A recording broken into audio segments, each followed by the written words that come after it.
បើមិនផ្ដល់អាហារឲ្យខ្ញុំទេកុំបន្ទោសថាខ្ញុំទៅរកញ៉ាំខ្លួនឯងឲ្យសោះវាមានត្រជាក់នេះធំធេងណាស់តើខ្ញុំអាចទៅរកអីញ៉ាំនៅឯណាបានទៅនាងមិនខ្លាចគេចាប់បានហើយយកទៅព្យួរទេអីខ្ញុំមិនខ្លាចទៀតទេ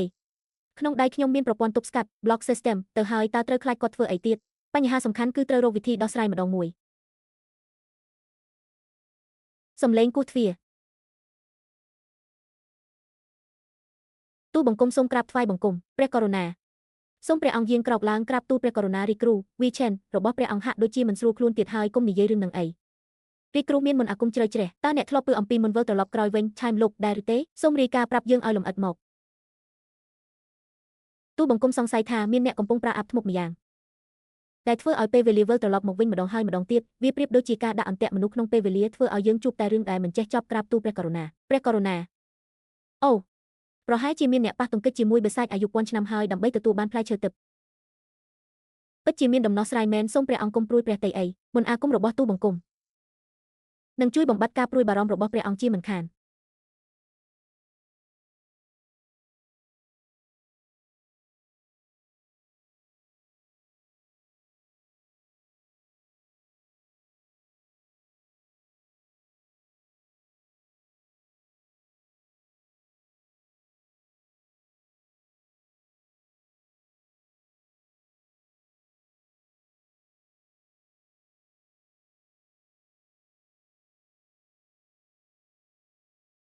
កន្លែងនេះហាក់ដូចជាមានចន្លោះប្រហោងចាំមើលទូបង្គំសិន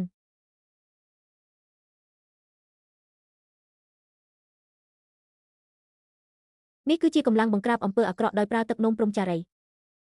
គ្រាន់តែជាការវាយលុកបន្តិចបន្តួចប៉ុណ្ណោះ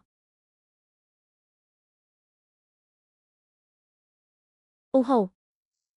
អ្នកណាថាវាមានត្រជាក់ជាកន្លែងដែលអ្នកចង់មកក៏មកបាននោះចរន្តទឹកនេះលឿនណាស់មិនចាំមែនទេនេះជាអាវុធស័ក្តិសិទ្ធិបង្ក្រាបសភាវៈអាក្រក់គ្រាន់តែប្រើទឹកនោមព្រំចារីបន្តិចបន្តួចប៉ុណ្ណោះឆាប់ឡើង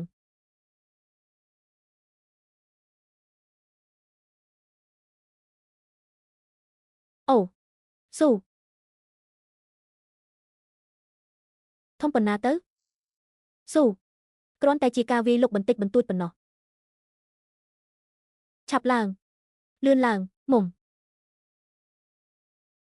វាយលុកបន្តិចបន្តួចមកទៀតហើយអូមកទៀតហើយស៊ូឈប់សិននេះវាពិតជាទូបង្គំទ្រាំលែងបានហើយព្រះករុណា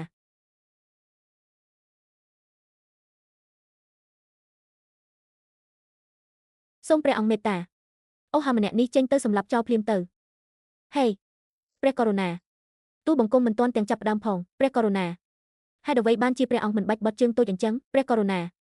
ទូបង្គំលែងចង់បត់ជើងតូចទៀតហើយអាប់ធ្មប់នេះពិតជាខ្លាំងមែនសូម្បីតែរីគ្រូក៏មិនអាចបង្ក្រាបនាងបានដែរសម្រាប់ក៏មិនងាប់បង្ក្រាបក៏មិនចោះចាញ់តើយើងគួរប្រើវិធីទន់ភ្លន់វិញឬយ៉ាងណា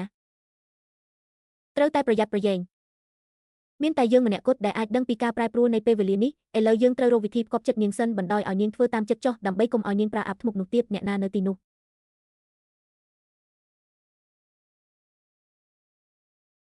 ឯងទៅឲ្យលឿនបំផុតតាមដែលអាចធ្វើទៅបានទៅមើលថាលីវសេយៀនកំពុងធ្វើអ្វីក្រាបទូលឃ្លានដល់ហើយតើការរកកំហុកញ៉ាំនៅសម័យបុរាណវាក៏អញ្ចឹងមែនទេចង់ញ៉ាំសាច់ជ្រូកខ្វៃខ្លាំងណាស់គ្រាន់តែចង់រកអីញ៉ាំសោះក៏គេមិនឲ្យញ៉ាំដែរមែនទេក្រាបទូលតាមច្បាប់នៃវិមានត្រជាក់មានអាហារតែ3ពេលប៉ុណ្ណោះក្នុងមួយថ្ងៃពេលនេះមិនទាន់ដល់ម៉ោងអាហាររបស់ព្រះស្នំឡើយពិតមែនហើយគឺគ្មានអាហារពិតមែននាងនឹងប្រើអាប់ធ្មប់ដើម្បីតែរឿងម្ហូបមែនទេនេះច្បាស់ជាចង់ប្រឆាំងនឹងយើងហើយច្បាប់ឈួតលប់អីហ្នឹងឯងប្រញាប់យកអាហារទៅឲ្យលីវសេយៀនភ្លាមទៅជញ្ជូនរបស់ក្នុងផ្ទះបាយលួងទាំងអស់យកទៅឲ្យនាងចុះបើឯងម្នាក់ឯងជញ្ជូនមិនអស់ទេកេនតបទាំងអស់មកជួយទៅត្រូវតែឲ្យលីវសេយៀនញ៉ាំឲ្យឆ្អែតដាច់ខាតតើព្រះករុណាមិនដែលខ្វល់ពីវិមានត្រជាក់ទេមែនទេចុះហេតុអ្វីបានជាស្រាប់តែមកបារម្ភពីនាងអញ្ចឹងនេះហើយជាចរិតគាត់ការយាងចេញពីវិមានឡាំងឡុងជាមួយសម្រស់លេខ1គឺនៅមិនឆ្ងាយឡើយស្អីគេ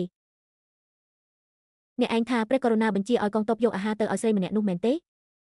តាមឡើយខ្ញុំស្មានថាឪពុករបស់នាងត្រូវបានបោះបង់ចោលហើយនាងនៅក្នុងវិមានត្រជាក់មិនអាចធ្វើអីកើតឡើយខ្ញុំនឹកស្មានមិនដល់សោះមានរូបសម្រស់ស្អាតពិតជាមានប្រៀបមែនហឺហាឯងទៅប្រាប់មនុស្សនៅវិមានត្រជាក់ទៅ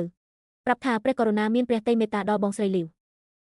អនុញ្ញាតឲ្យនាងទៅកន្លែងប្រហារជីវិតដើម្បីមើលមុខគ្រួសារនាងជាលើកចុងក្រោយខ្ញុំចង់ជួបនាងជាលក្ខណៈឯកជន